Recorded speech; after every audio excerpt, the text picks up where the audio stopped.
I can't believe it's July, and it is July the 7th. We're recording this. This is the Breaking Down Security Podcast, and I'm Brian Brake. With me this week, of course, my little poncho to my lefty, that would be Mr. Betcher. Welcome, sir. What's up? Yep. Ms. Berlin, sadly, is not here this week. You don't stop the recording. Don't stop playing. We've got plenty of content going on this week. So she said she might call in later, but I told her not to because she was spending time with her family.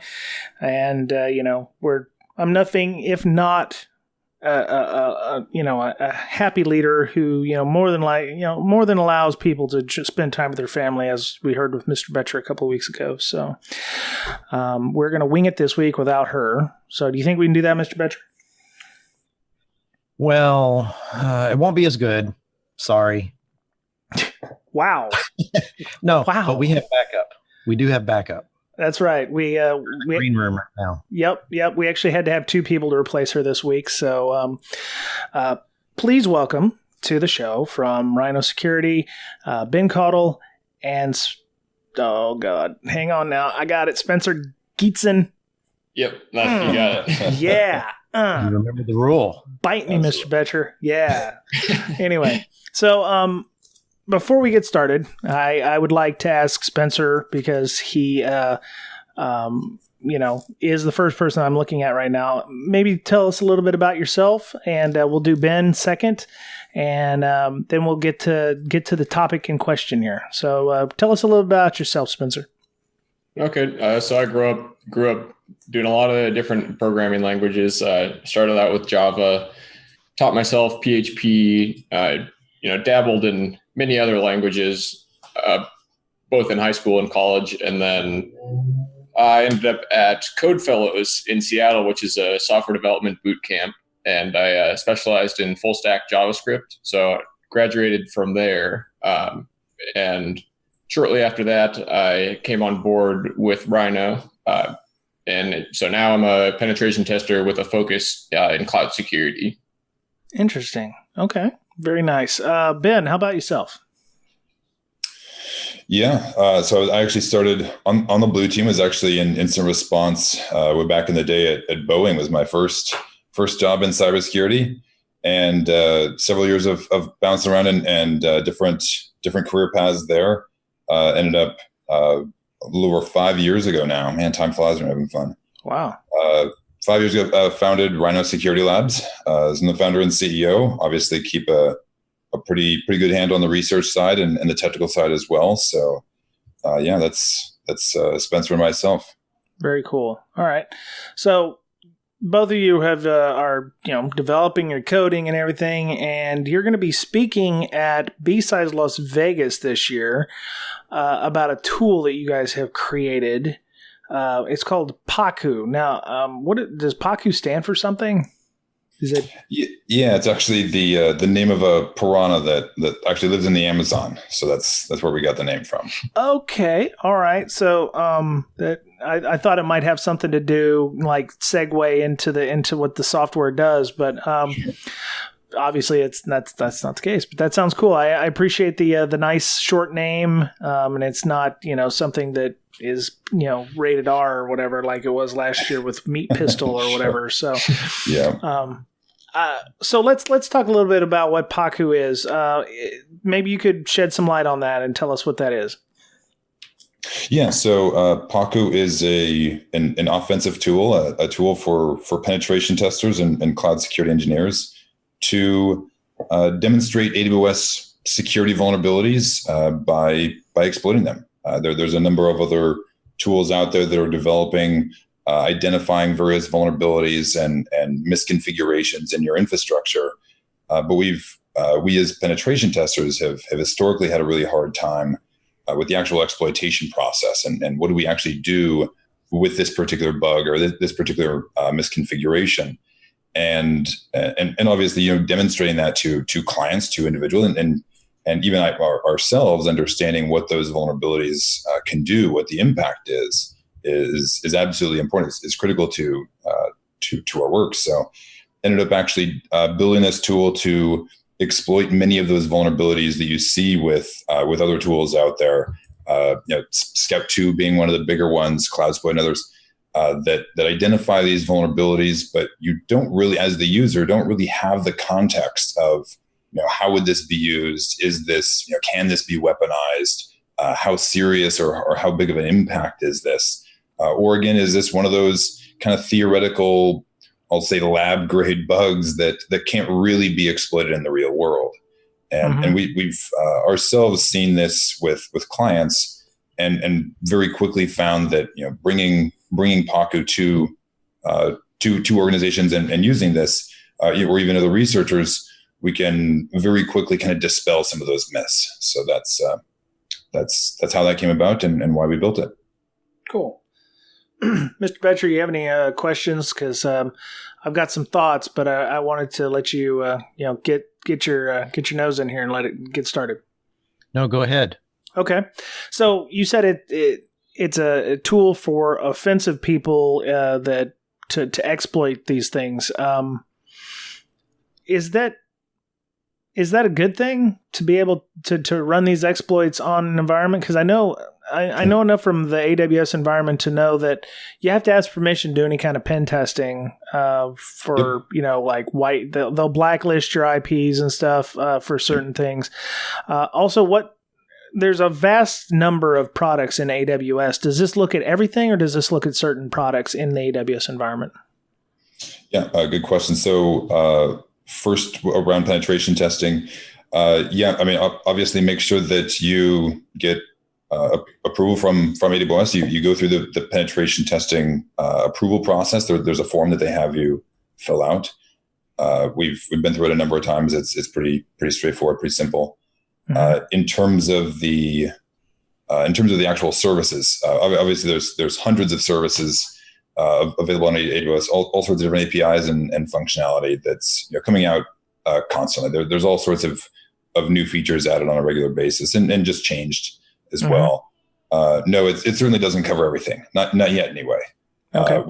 We do have it coming open source, so we're really looking to kind of grow the user base and grow the number of people developing on the platform. But I don't know exactly how many services we necessarily support, but I would say it's more about what are the vulnerabilities, or what are the how common are the different services. Obviously, something like S3 or EC2 is much more common than some of the more obscure ones. But what are the vulnerabilities within those? What are the misconfigurations? How could you leverage this as an attacker?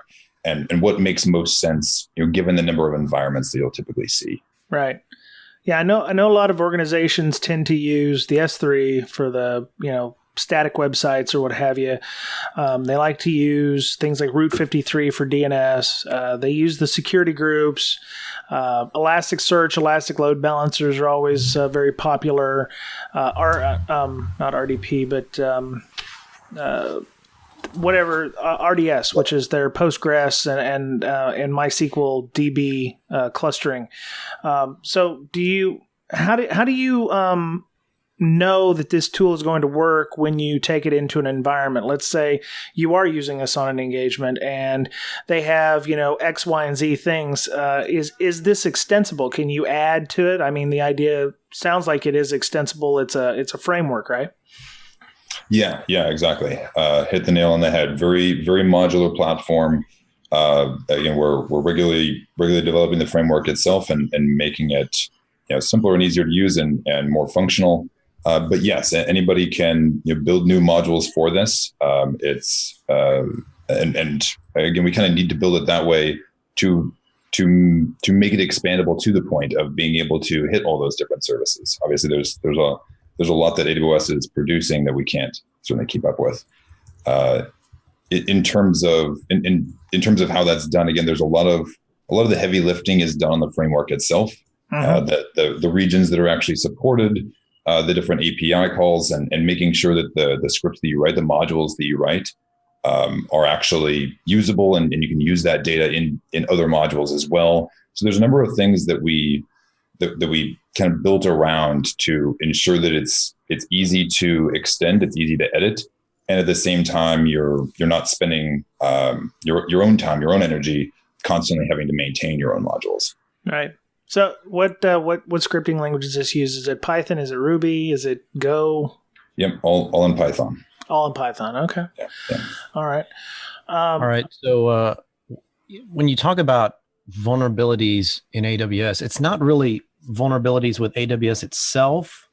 Is that right, or is it more misconfiguration of AWS by the users, right, by the company? Yeah, you're correct on that. So any AWS vulnerabilities that you discover, you pretty much have to report them directly to Amazon, and then they decide if they want to fix them or not. But Pacu is more built around vulnerabilities in how you set up your environment on AWS and how to exploit those. Okay, gotcha. Oftentimes we kind of use the analogy of like AWS kind of provides you the building materials to make your own building, right? They don't build the skyscraper for you, but if you don't know what you're using or don't know what you're doing, even good architects can put things together insecurely or poorly and have obviously major disasters as a result. A building collapses. It's not necessarily. It certainly isn't the concrete manufacturer that is to blame. But it is obviously a very complicated series of technologies, series of APIs and services. And I think very often people get a little confused as to what the implications are or misunderstand how serious some of those things can be. Mm-hmm. So what is the difference between this tool and something like Scout 2 or something you would do for Linux auditing like Lynis or whatever? Yeah, sure. So Scout 2, great tool. Obviously also an AWS security tool, more on the, I would say, kind of an AWS vulnerability scanner, essentially, looking for many of the same things, but reporting on improper permissions or a break in security best practices, I would say.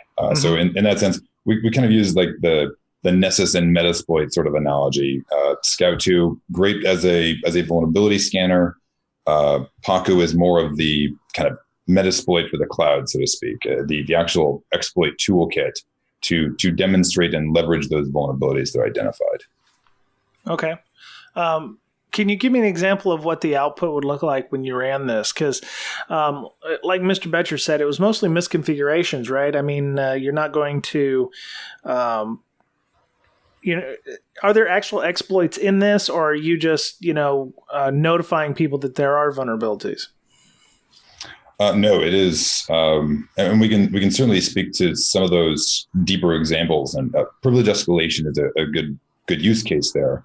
Very often we will find, IAM issues where a user that should be segmented or has very limited permissions has a permission or a configuration issue that allows it to allows the attacker to take over another account and use that permission or use that key to access resources that you can then pivot off of using other services. Mm-hmm. Lambda is another one that you're talking about, different services, very unique to AWS.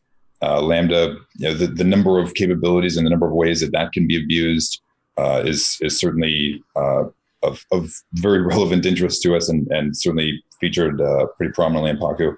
A number of different things that, yes, are very exploitable, not just a notification to the user. Okay. What does the output look like for something like this? Can you get a fancy report? Does it, is it all text? Because I'm looking at the blog post, and there's a link in our show notes to the blog post. A lot of this looks like you're using the AWS command line to be able to make these changes or add these roles, or so you're kind of extending the AWS API, right? So in the blog post, actually, those are all the AWS CLI commands that I used for those examples. But Pacu's all in Python, so it's using the Boto 3 library to interact with the API. Okay. Yeah, so a lot of the, I guess obviously depending on what the module is, the output differs. But we've got a database, SQLite database system set up to where any information that you may need in the future is stored for that. And then if there's a module that we have one module that enumerates various EC2 resources. Then say an exploit module needs a list of all the EC2 instances. First, it'll check the database, find that data, and use it if it's there. And if it's not, then it'll offer you to go and use that enumeration module to find that list. Mm-hmm. Okay. And so things like the privilege escalation scanner, the blog post is all about, so the script I included in that is kind of a subset of what's included in Pacu. That's just a scanner, but still a work in progress. But the one that's in Pacu exploits those methods too. So if it detects that your account can escalate privileges via this method, I'm going to try and do that now. Or do you want me to do that now, I guess? And then it'll try and get admin permissions as easy as possible for the user. Mm-hmm. Okay. I see some of the output here. Looks like CSV reports, which is my second favorite security tool, Excel.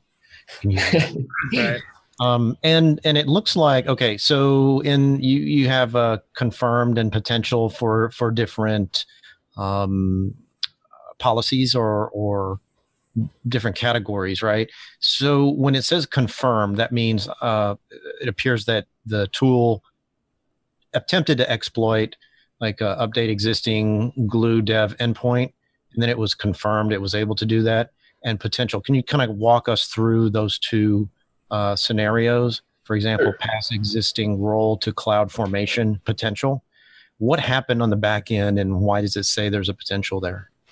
So for AWS IAM permissions, you can specify what resources you're allowed to use those permissions on. So an example is the EC2 run instances permission. Obviously, there's no specific resources you can set for that, as you haven't created the instances yet. But something like IAM pass role, where you can pass a role to another resource in your AWS account, you can restrict that to a certain subset of roles. And so the confirmed versus potential, I didn't code it to check the resources. So if it detects the permission, but it detects that it's not wildcard accessible, then it says it's a potential because, you have that permission, but maybe you're not able to use it on the resource required or something like that. But all the confirmed are permissions that you can act on any resource. Cool. Okay.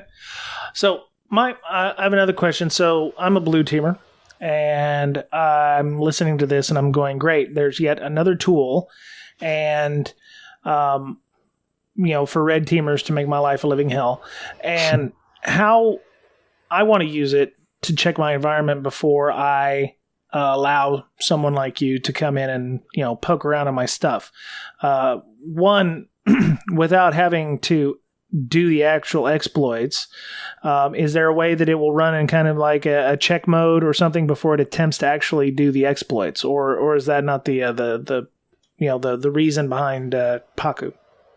So some of the different modules, they will usually try to check if the permissions are accessible, if that's possible, before acting on them, and then you can either pass in an argument to skip those checks and just try to exploit it, or also to prompt you. So if you run privilege escalation, you could pass in an argument that will then prompt you saying, okay, this is the information I found. Do you now want me to try and exploit it, or do you want to keep moving on? And so as I'm developing the modules, I'm trying to set it up to where you'll get a prompt before it starts exploiting, so that if that's all the information you want, then that's there.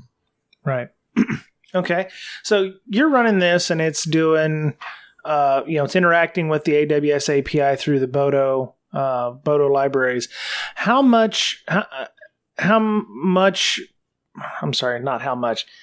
What in the way of permissions do you need to be able to do everything that you're going to be doing? I assume this is not for black box testing. You're going to have some kind of access to the organization's AWS environment. You can't just, run random, API. You have to have the API keys, which would mean you would have to be an actual user on the account. So, do you have to have root? Because if you have root, then there's really no point in running the command or the tool at this point, I would think, because you already have root access. So if you're using it to exploit and to escalate your privileges, is just having a user account on there enough to be able to run Pacu?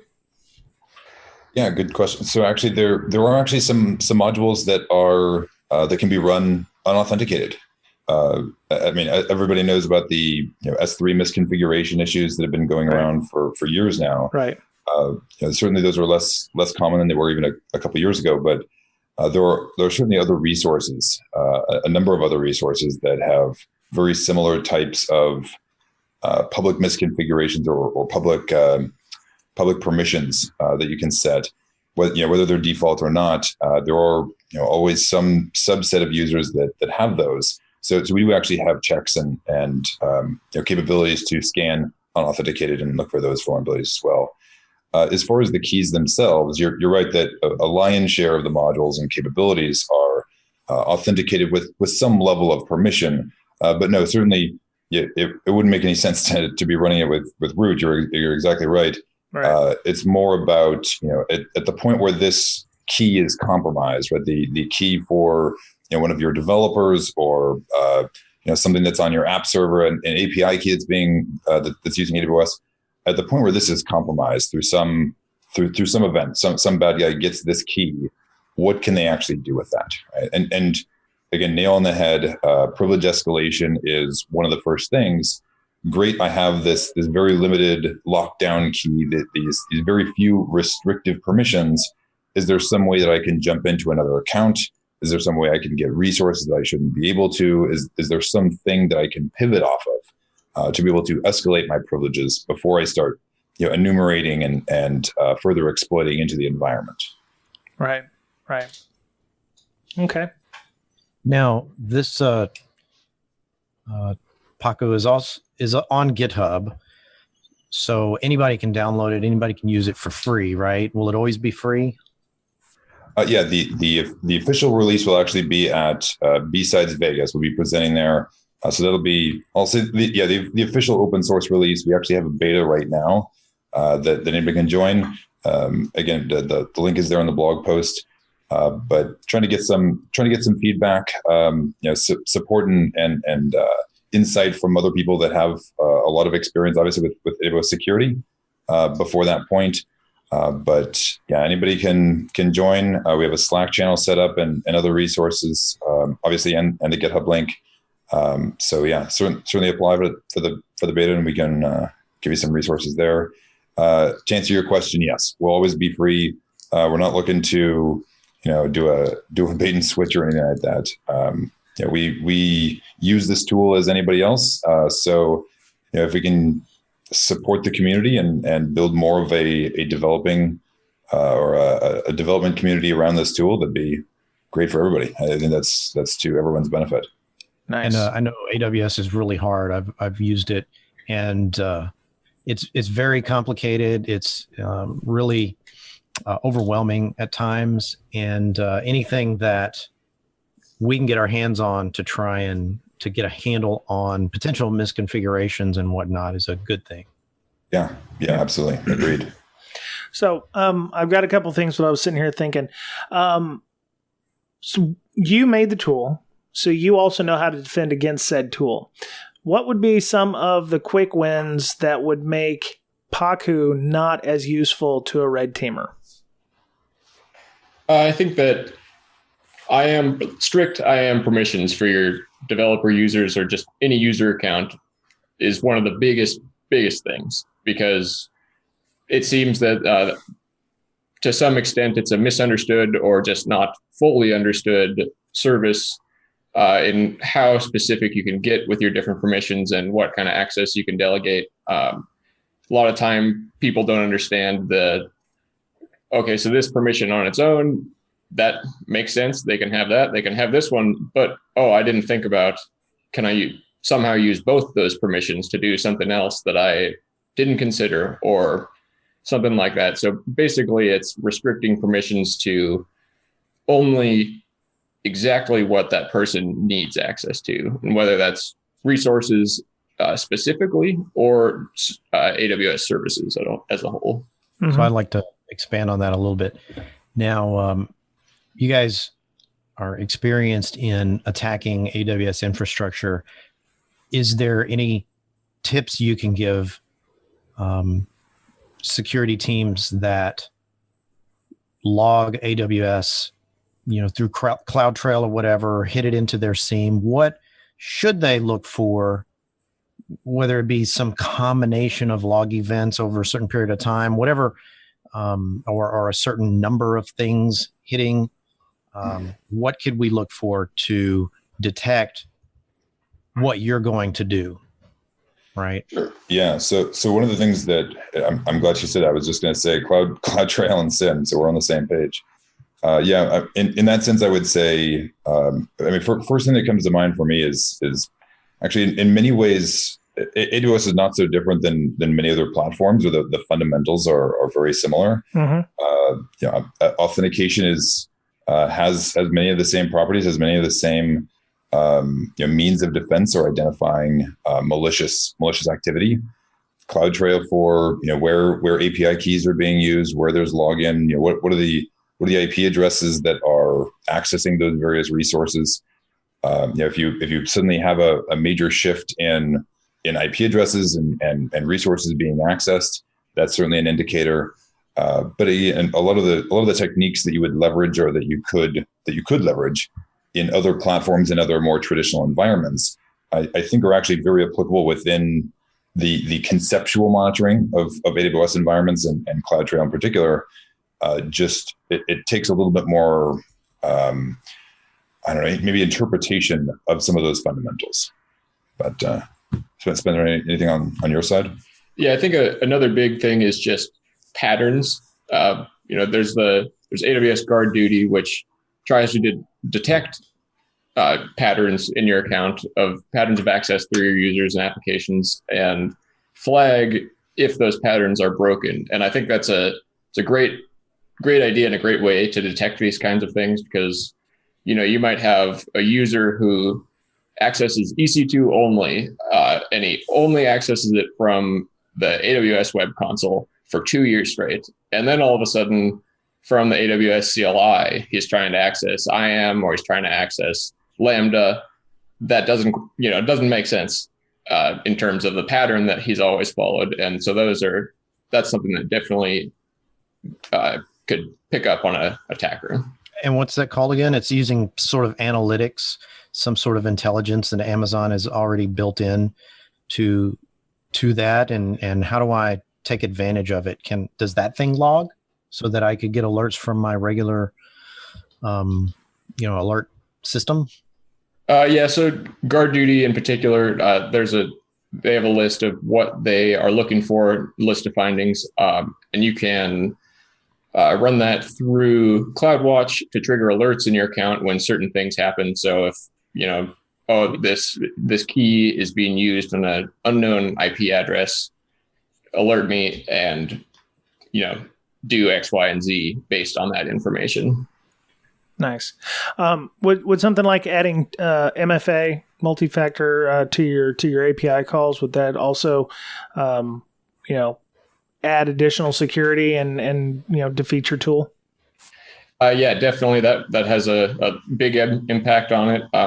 By default, MFA on your AWS user account only applies to the AWS web console. So If I had gotten your username and password, I wouldn't be able to log in. But most cases, that MFA does not apply to access keys. So if you have MFA set up, I might still be able to fully access the account through your access keys. But that's by adding that check into your IAM policies of, is this person MFA authenticated? Okay, now, yes, they have these permissions both on the web console and through access keys. Right. And that, of course, is very hard to bypass if you can at all. Nice. So can this be ran on multiple services?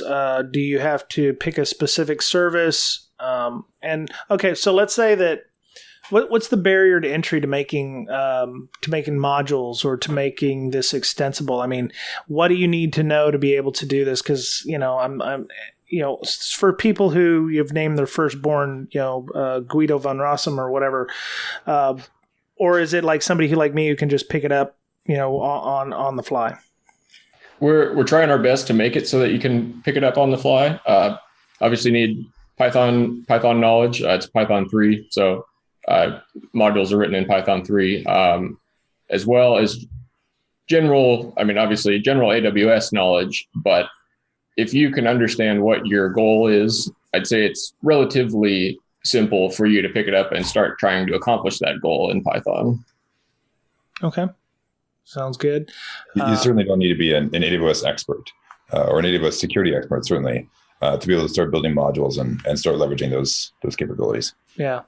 Well, the way I'm going is I would make something that would just, crash everything in my environment. And then would this be a tool that you would want to use in a test environment versus a production environment? I assume that you wouldn't want to run anything overly destructive on your production environment.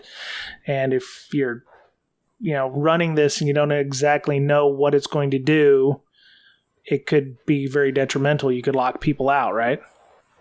Oh, yeah. So, I mean, certainly it is an offensive tool, right? It is designed to break things in many different ways. Being aware of what the capabilities are and being knowledgeable as you're using these sort of things, right? Great power, great responsibility, all that kind of stuff. Right. Test accounts often make sense, right? Being able to better understand where the vulnerabilities are through, testing in a sandbox environment or something like that is certainly recommended. That said, we have run this in, I would say, several dozen production environments. Again, being very aware of how the thing is constructed, obviously, and what the impacts are, being very careful and attuned to those. And have had some phenomenal results. So it's, again, just like any other tool, you need to be aware of what it can do and what the impacts are. But I wouldn't characterize it as particularly unpredictable in the damage or the effects that it can bring to your account. So it'll say override permission settings.py or something like that. The module names are fairly understandable, and the descriptions inside them are also fairly straightforward. Yeah, exactly. At least what we currently have out there in the core. Obviously, again, as you build other modules or you're building or downloading modules from other sources, obviously it's kind of buyers beware at that point. But right. Everything that we have within the framework itself is very well documented. I think we have close to 30, 40 modules currently built, and we're looking at several more before the release. Again, all of those very well documented, very well detailed as to what the effects are and what to be aware of, and certainly have several, I would say, kind of logical structures in place to prevent you from kind of hurting yourself, so to speak. There's a very predictable sort of pattern and user experience in being able to use that, and there's nothing that you don't expect as you go through it. Right. So other than just being destructive, could you do things like start up additional instances of EC2 instances or Docker images or Docker instances? Does this have that kind of expandability where you could go, well, I'm going to look for the ability to start up on the first account I find, I'm going to attempt to start up some instances on that box as a way of proving that they're not setting their permissions correctly. Yeah, actually, it's in progress currently, but there's a permissions brute forcer, basically, module that's in the works. And so we're going to have a couple of different settings on the number of permissions that it's checking and the different services that it hits. But the idea is just figuring out what's possible in the most, obviously noisy way possible, but it's fast and efficient. So if that's how you want to go about it, then you can do it like that. Right. That said, actually kind of expanding on that, as much as we have some of these modules that, as Spencer said, is pretty noisy, is pretty, I don't know, a high frequency or high evidence, I guess, in terms of forensics and incident response. We are actually building a number of modules, a number of capabilities in there that are designed for stealth, or are designed for bypassing guard duty or providing misleading logs or other things to otherwise, as you said, cause additional pain to blue teamers. Right. And again, I mean, these are all the same capabilities that the bad guys are building and bad guys have. So we're, again, kind of bringing these to the masses, these ideas to the masses. We're really excited to kind of see the education and the level of maturity of AWS security really go up as a result. Yeah. So the sky's the limit, I think, for this tool as far as automation goes. Right now it's sort of in that sort of vulnerability scanner phase for pen testers. They go in, they scan everything, and then they find out what they can do. It saves them a lot of time on their pen test, which is what you need if you're doing a pen test, because you have limited time, very limited time. So companies allow the scan to take place so that you guys can focus on the real vulnerabilities that you see and don't waste time trying to attack something that's already patched or whatever, right? So I see that here. And then obviously the low and slow stealthy type mode would be an asset as well. Mm-hmm. Yep.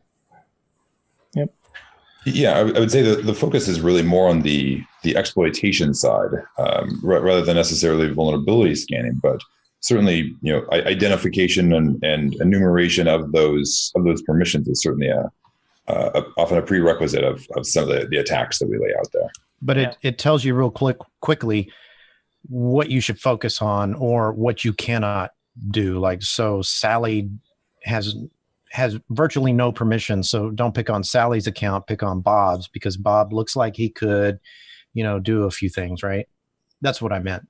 Possibly. I mean, again, kind of depending on your use case. Again, this is as much developed for penetration testers and kind of the offensive side as it is for the cloud security engineers to kind of demonstrate AWS security risks and those vulnerabilities to the rest of the team. So I would say, as much as there is that capability to kind of scan permissions and brute force and so forth and identify those, it has also been, in fact, we have used it in many cases where we already know that this key has these permissions because it's doing this other thing. It's on this application. We have a module that can exploit this misconfiguration that we know is already present. At the point where we have obtained that AWS key, we can immediately go and exploit this and be able to pull down S3 resources or jump into another account and escalate our privileges or do other things. So there certainly are scanning capabilities in there, but it's more directed at once you have that information, however that comes about, what do you do next? And very often we find that's kind of the harder problem or the harder question to answer. Right.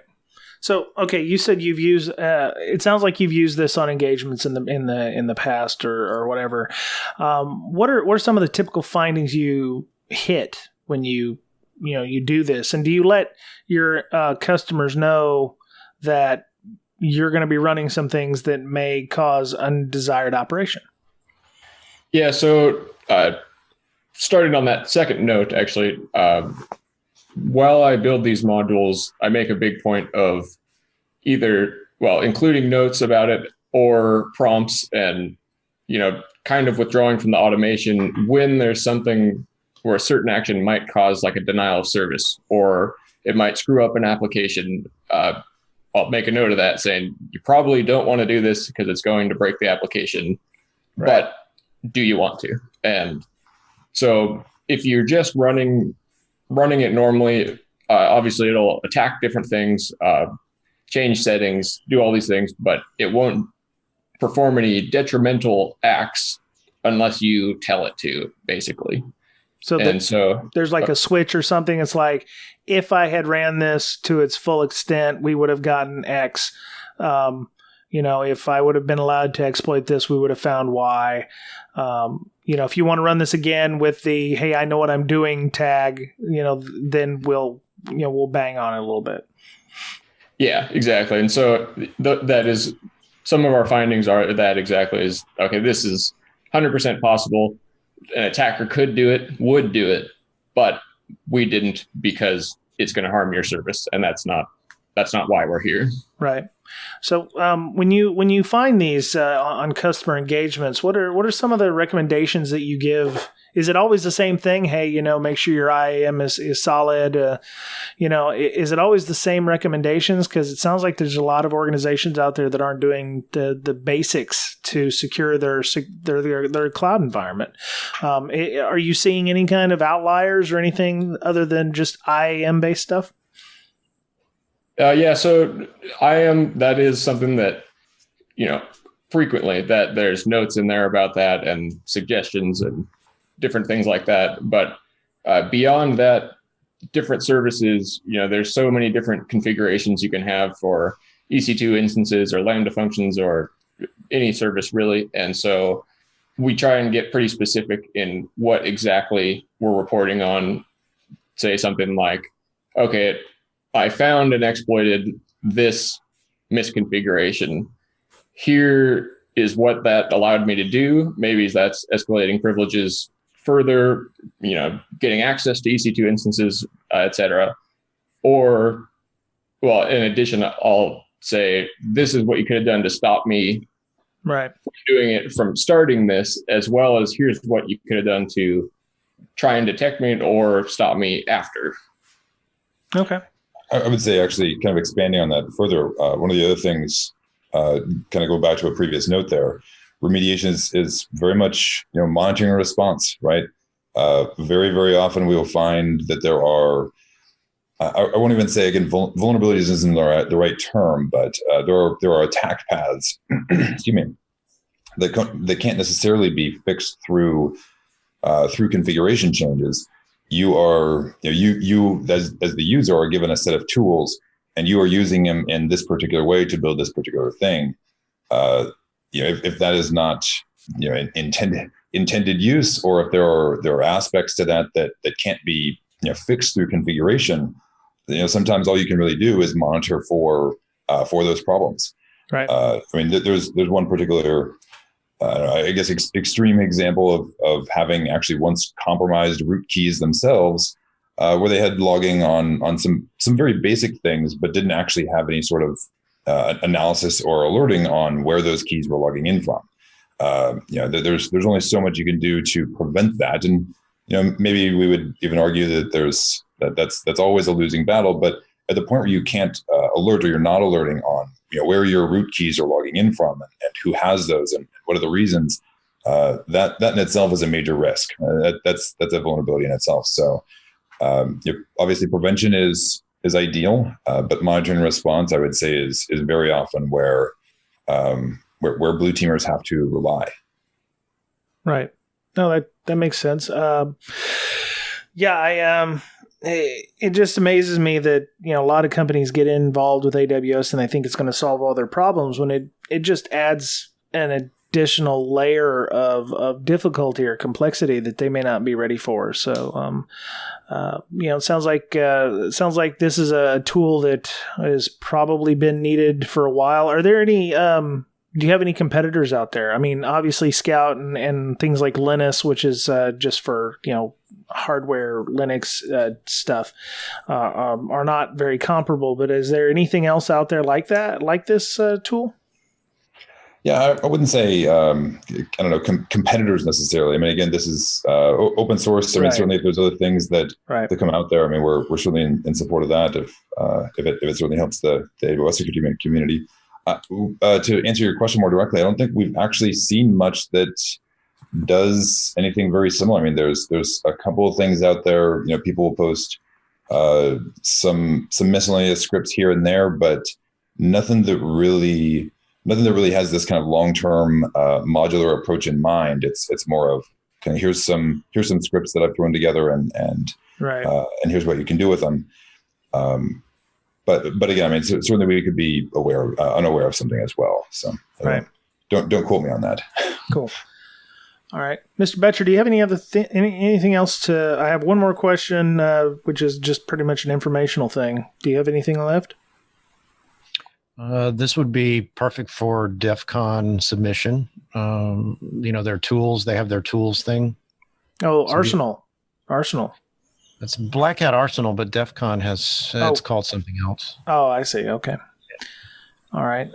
So you said this is in a private beta right now.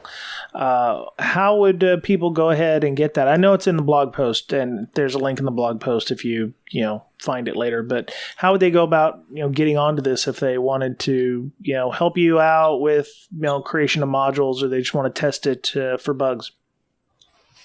We'll shoot you the link directly. There's just a little Google form, or if anyone wants to contact us directly, again, we're happy to discuss, happy to send the link directly and get you on board. Again, there's, especially as we start off, and there's a lot of variables, a lot of kind of unknown pieces. We're trying to make sure that everybody has the support and the information that they need, rather than just kind of throwing it out to the ether. But yeah, anyone who wants to join, wants to reach out to us, we're happy to support, happy to kind of walk you through it and give you some information. And exactly as you said, certainly interested to get feedback as well. And any support, developers, cloud security engineers, pen testers, it's a pretty open door. Cool. Excellent. Okay. Ben, Spencer, thank you for joining us. I was wondering if Spencer had a Twitter, or how would people get a hold of either of you if you wanted to discuss Pacu a bit more, or where you guys might be at Bsides Las Vegas if you're there. Twitter would be perfect for myself at least. It's Spen Gietzen, first for SPENGIETZ, and so that's my Twitter handle, and that's a good way to get a hold of me. Okay. Very nice. And Ben, how would people get a hold of you if they wanted to discuss Pacu or Bsides Las Vegas? Are you guys going to have any parties, or where you might be? Yeah, absolutely. Email me directly. I'm old school. I'm not on the Twitters, but Benjamin at rhino.security, and goes directly to me. All right, sounds great. Excellent. Perfect. And do you know what day you guys are going to be speaking at Bsides? We don't have that yet, as far as I know. Has the talk been accepted? Yeah, it did. Okay, so you just they haven't released the schedules yet. Yeah, they haven't given me the exact time, but yeah, it's been accepted. Okay, very cool. All right, that's awesome, Mr. Betcher. I know that a new episode of BDIR has dropped, breaking down incident response. That will hopefully be out this week once Mr. Goff finishes audio editing. If maybe you could tell us a little bit about what you're going to be talking about. Yeah, we're going to go over WMI pwnage.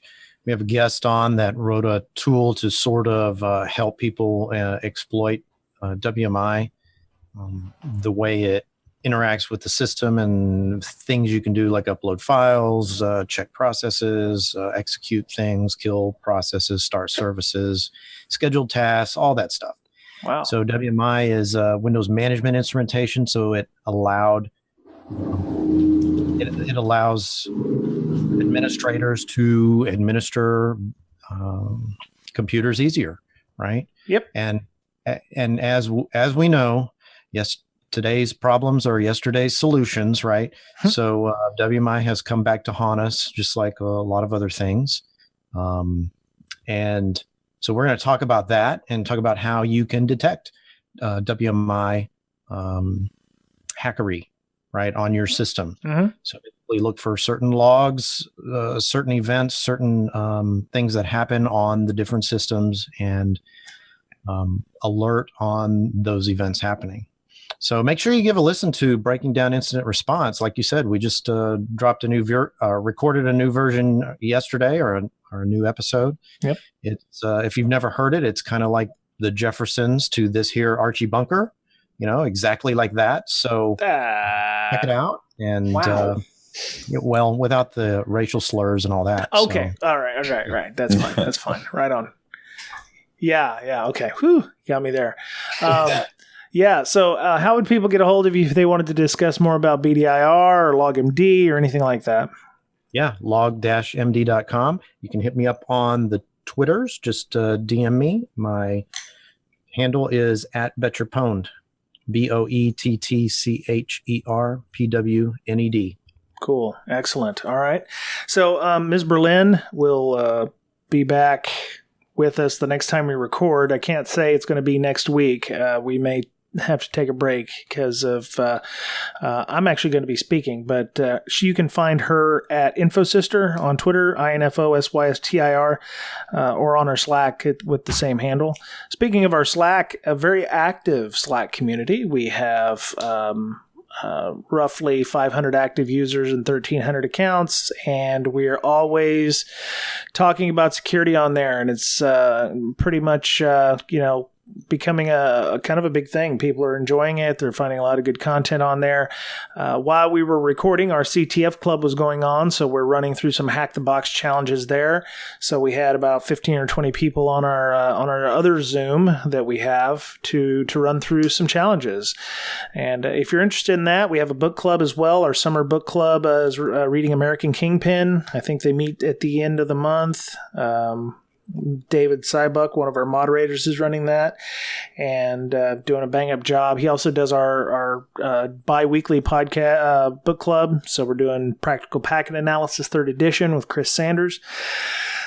Chris has actually joined in on a couple of sessions with us on that. So you've got the author of the book actually, with us on, discussing segments of the book and going over some of the examples. So you don't get that at a lot of, book clubs, being able to speak with the author specifically. And he's on our Slack quite a bit too. So if you're interested in joining us, you can send us a DM to our podcast Twitter at Breaksec, BRAKESEC.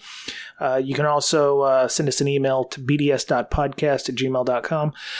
You can follow me on Twitter at Brian Brake, BRYANBRAKE.